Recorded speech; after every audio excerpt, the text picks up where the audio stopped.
Grand Park was quiet around him. The rain lent its steady mutter to his ears, but the trees and soft grass under his feet soaked up much of its sound. Most of the park was plants these days. Early on it had been all shimmer steel and glass, a proud monument to technology, but public opinion shifted. Walls which started off knee-high at the outside of the park swirled inward over the course of several miles, growing to their full height of 20 feet at the center. Vines and leaves crawled over them now. Even the light spheres, floating 10 or 12 feet off the ground at regular intervals, had plant matter draped over them. On some of the spheres, the weight was bringing them slowly to the earth. There was a metaphor there somewhere, but the rough man had never been good with words. Guns, but not words. He left the words to James. The rain intensified, slowing the walk to a slog. His boots squelched in the grass. The spheres cast what light they could through the layer of leaves and vines. There wasn't much to see tonight. No crowds, no cameras floating by, no night wanderers. The man didn't mind. The night was peaceful despite the torrents of rain. As he moved north through the curving walls and passageways of Grand Park, the rough man allowed himself a moment of hope. William might still be at large. If the Shapers had him, the doppelganger at the train station would have been an exact duplicate. It had been dangerously close, but not quite. The finest in video technology, coupled with high-level bioshaping, could only go so far. This was good. The important question still remained. Where the devil was William? 6 months was far too long without contact of some sort. Houghton was a big city, one of the biggest, but not that large. Not for a quick man. Movement ahead. A blob of shadow against the dark walls. Green eyes blinked away rain. He almost regretted not wearing a hat. The blob came closer. It wasn't walking, it was hovering. Too big to be a camera or cleaner. A messenger of some sort, then. Its right hand touched the handle of one of his guns through his cloak pocket.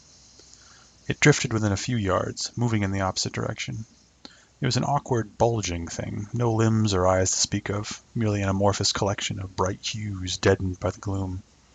It hummed and burbled past, bits and pieces of its message escaping into the night.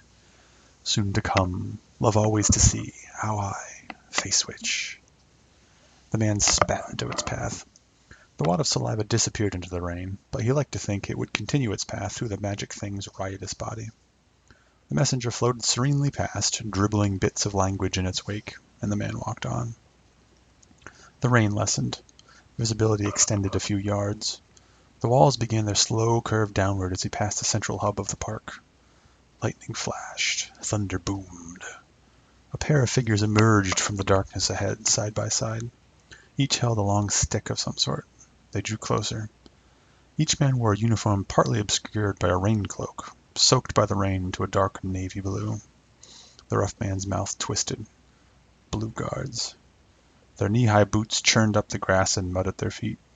The stick they carried was actually a 4-foot pole. Shock sticks, the Duke called them. Non-permanent pacification tools.